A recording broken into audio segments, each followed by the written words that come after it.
à toute époque, l'homme a été soucieux et parfois même angoissé dans la recherche de sa subsistance et de ses moyens financiers pour assurer ses besoins, c'est-à-dire sa parnassa. Ces angoisses sont dues à un manque de confiance, c'est-à-dire un manque de bitachon, envers l'Éternel. En effet, nous savons que l'Éternel possède seul la clé de la parnassa, des moyens financiers. Et le fait que le mot daaga, souci, le mot daaga en hébreu qui signifie souci, est formé de 4 lettres, Dalet, Aleph, Gimel et E. Sur ces 4 lettres, ce sont parmi les 5 premières lettres de l'alphabet, ce sont les 4 lettres qu'on vient de citer, et il manque la lettre Bet initiale de bitachon. Ainsi, dans le mot daaga, il y a une allusion au fait que c'est l'absence du bet, c'est-à-dire l'absence du bitachon, de la confiance en Dieu, qui crée la daaga, qui crée le souci et parfois l'angoisse. Notre paracha Béar soulève le problème de ceux qui s'angoissent pour leur parnassa, pour le lendemain.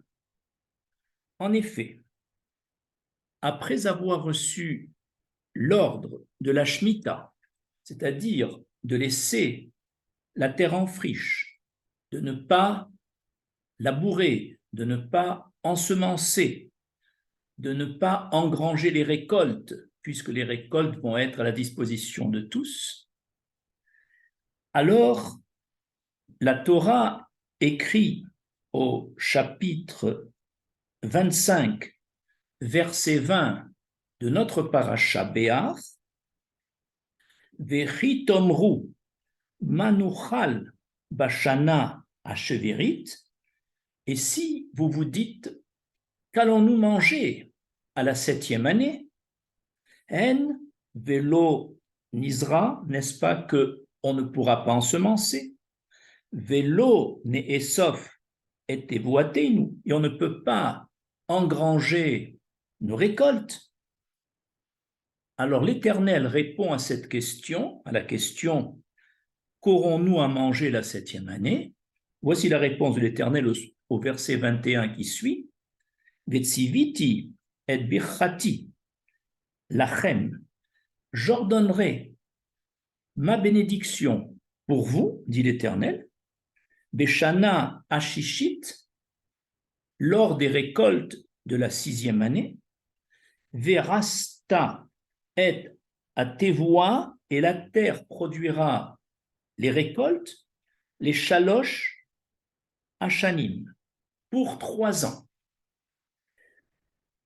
Première question de cet exposé, comment comprendre la question des bénis Israël, qu'aurons-nous à manger la 7e année?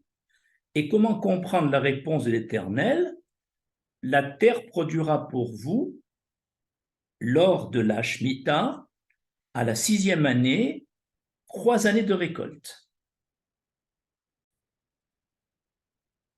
Ramban Nachmanide explique ainsi la question des bénis Israël. Puisque nous aurons la 7e année sans labour et sans ensemencement. Et l'année suivante pourrait être une année de jubilé, c'est-à-dire de Yovel, puisque l'année du jubilé, la 50e année, suit l'année de la 49e année, qui est une année de Shemitah. Alors, comment allons-nous manger? Puisqu'on ne pourra, à la 49e année, on ne peut pas travailler la terre. À la 50e année également, c'est le jubilé.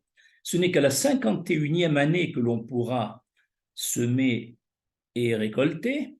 Donc, il faudra attendre la fin de la 51e année. Comment allons-nous faire?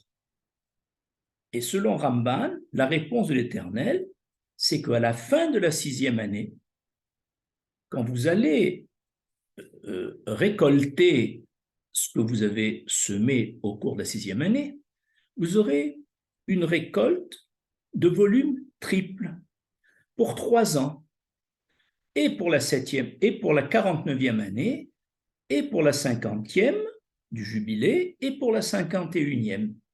C'est comme ça que Ramban explique la réponse d'Hachem. Donc rassurez-vous.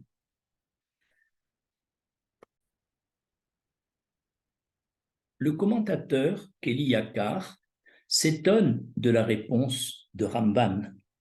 Parce que, effectivement, si après les récoltes de la 6e année, juste avant le début de la Shemitah, nous sommes en possession d'une récolte de volume triple par rapport aux récoltes habituelles, pourquoi s'angoisser? Pourquoi demander qu'allons-nous manger? Nous avons déjà notre parnassa de la 49e, 50e et 51e année, donc il n'y a aucun souci à se faire puisque à la 51e année, on peut déjà labourer, moissonner, et donc le problème ne peut pas poser d'angoisse. C'est pourquoi le Kéli Yakar explique différemment du Ramban. Il dit, à la 6e année, à la fin des récoltes obtenues en fin de 6e année, donc en été qui précède l'année de Shemitah, nous aurons, d'après le Kéli Yakar, une récolte de volume identique à peu près à celle des autres années. Et c'est devant cette récolte qui est pratiquement identique et qui est valable pour la consommation d'un an que les bénis Israël se sont posé la question, qu'allons-nous manger à la 7e année? Et là, l'Éternel répond, il les rassure, il dit, la terre produira à la fin de la 6e année les récoltes pour 3 ans, c'est-à-dire cette même quantité de blé qui sert de ration alimentaire pour un an, vous allez voir qu'à la 7e année, vous allez être rassasié avec le tiers de cette récolte. La bénédiction vient de là, non pas dans la quantité de blé, mais dans la qualité de ce blé produit à la fin de la 6e année, qui aura le pouvoir de vous nourrir à satiété pendant toute la 49e année, qui est l'année de Shemitah, avec une quantité du tiers de ce que vous consommez habituellement. De même, pour l'année du jubilé qui suit la 50e année, un tiers vous suffira. Et à la 51e année, nous utiliserons le 3e tiers, puisque les récoltes de la 51e année ne viendront qu'en fin d'année.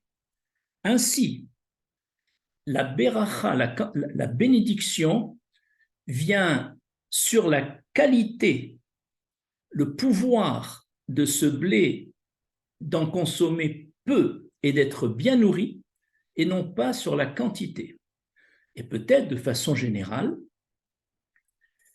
dans notre génération où on travaille trop en termes de quantité, et on évalue les richesses en quantité, les quantités de récoltes en quantité, peut-être faut-il se pencher sur la véritable bénédiction qui est sur la qualité qu'on appelle la échout et non pas sur la quantité qu'on appelle la kamout.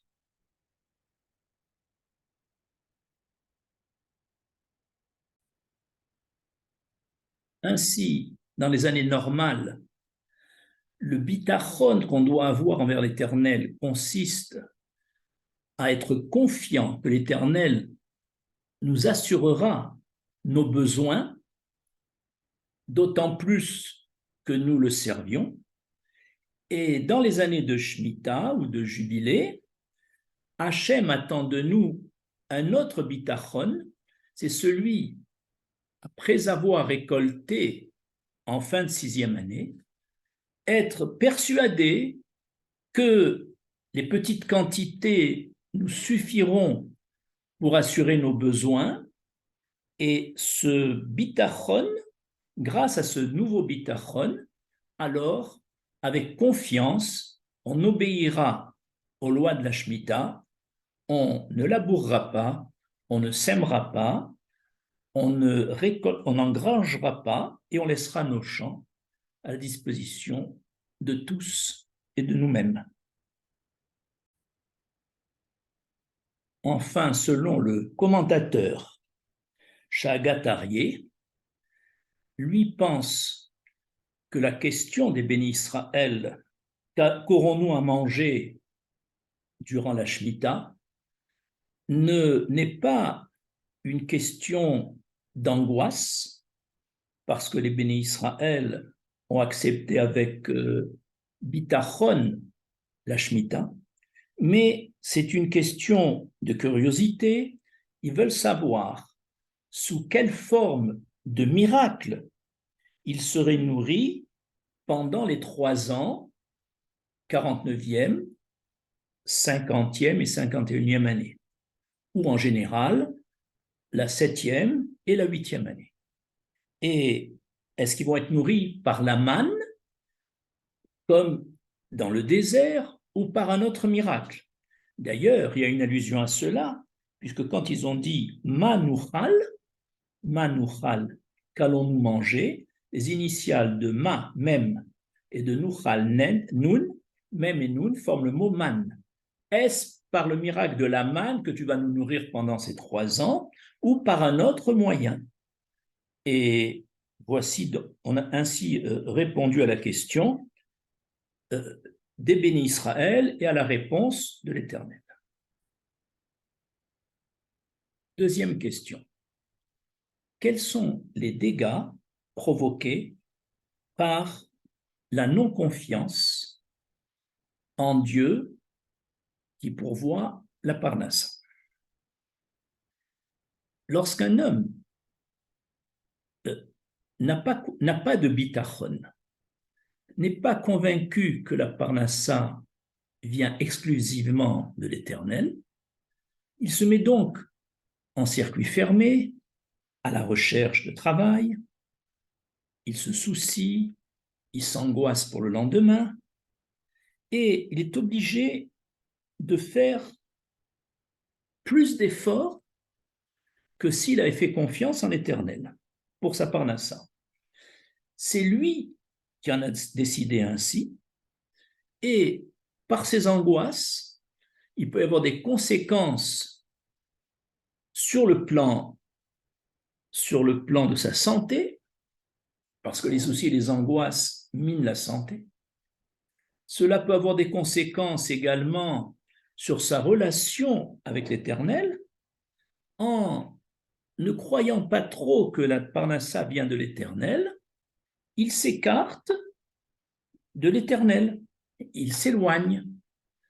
Et enfin, il y a des conséquences, des dégâts sur le plan spirituel, puisqu'en ne faisant pas confiance à l'Éternel, mais qu'à lui-même ou qu'aux autres hommes, il se met en position de diminuer son niveau spirituel par l'éloignement avec l'Éternel.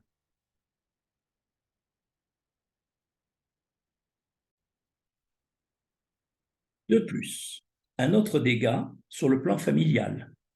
Le manque de bitachon du père dans sa recherche de la parnassa a des conséquences sur ses enfants, qui, à leur tour,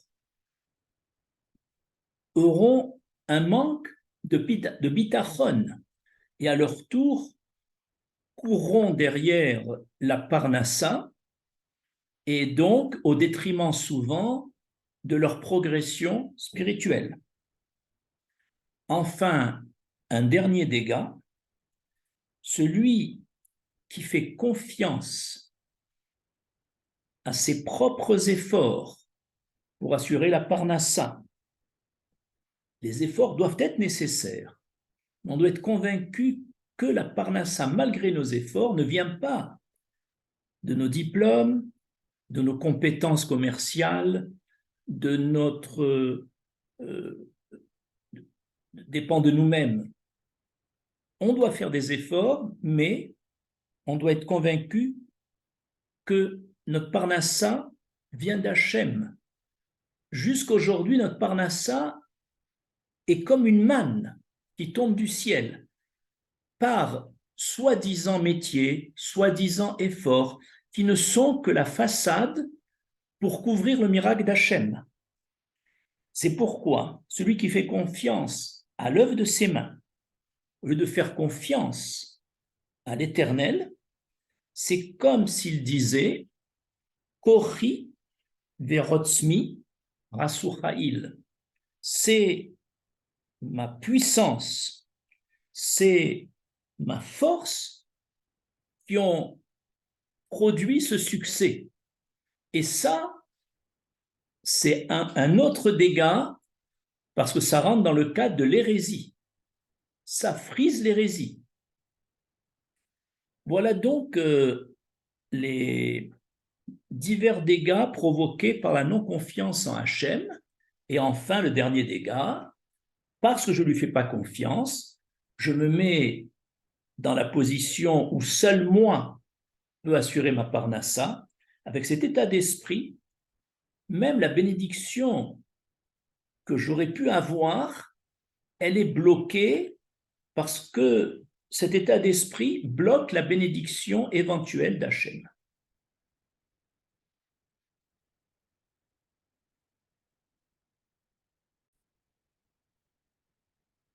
Dernier paragraphe. Il existe un principe.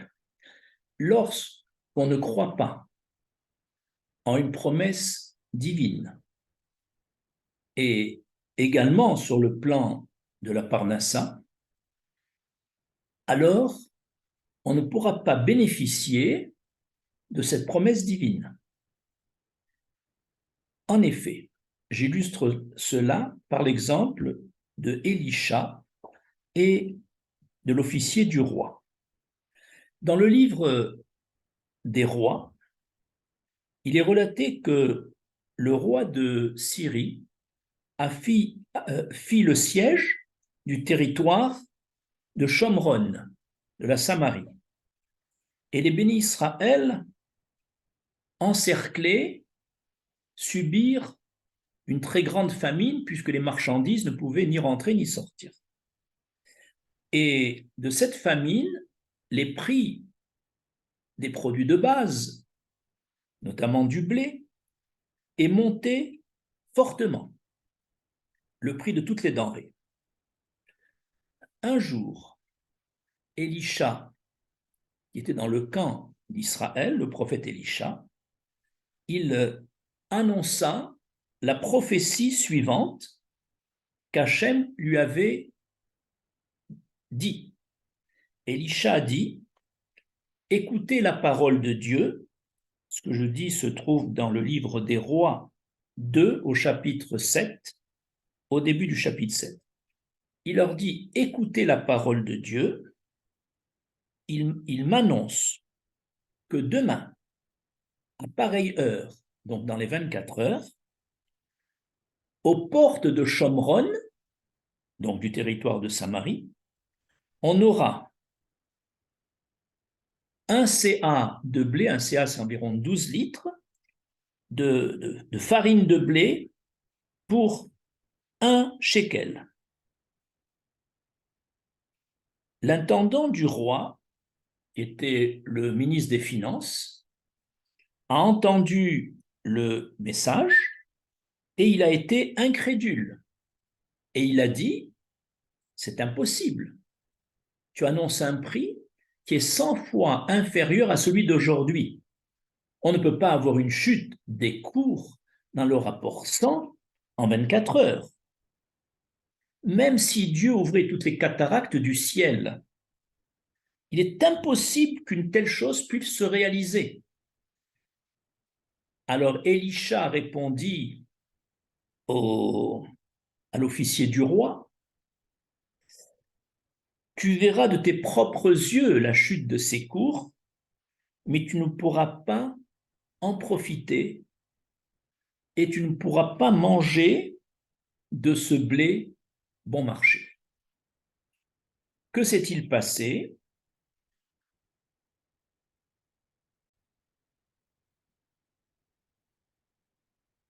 Dans la nuit qui a suivi l'annonce du prophète Élisha, Dieu a fait entendre dans le camp militaire des Syriens qui encerclaient la Samarie, a fait entendre aux troupes syriennes des bruits imaginaires de chars, de troupes, et les Syriens, effrayés, prirent la fuite, laissant dans le camp toutes les denrées et provisions parce qu'ils avaient prévu un siège très long, ainsi que leur or et leur argent.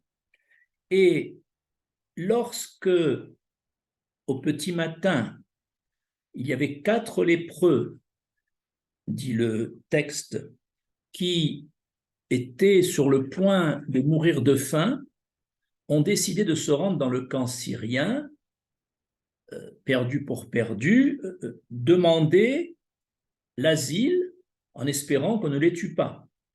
Et quand ils arrivèrent, ils ne trouvèrent personne dans le camp. Ils sont allés donc l'annoncer dans la ville de Shomron. Et là, par la profusion de denrées, les prix ont chuté dans le rapport 100, comme l'avait prévu le prophète Élisha. Et lorsque l'officier du roi d'Israël s'est approché et il a constaté lui-même cet effondrement des cours en si peu de temps, mais comme le prophète Élisha lui avait dit, tu ne pourras pas profiter de ceux dont tu n'as pas cru, et c'est pourquoi il ne pouvait pas manger de ce blé, et il a été écrasé par la foule, il en est mort. Autrement dit, l'absence de confiance de l'officier du roi en la promesse divine transmise par le prophète Élisha a entraîné qu'il ne pouvait pas profiter d'un grain de ce blé dont le cours s'était effondré. De façon plus générale, lorsqu'on ne croit pas en une promesse divine, que ce soit celle de la résurrection des morts, que ce soit celle de la promesse de la Shemitah, eh bien, on ne peut pas, quand on n'y croit pas, profiter de la bénédiction de la promesse divine. Je vous remercie.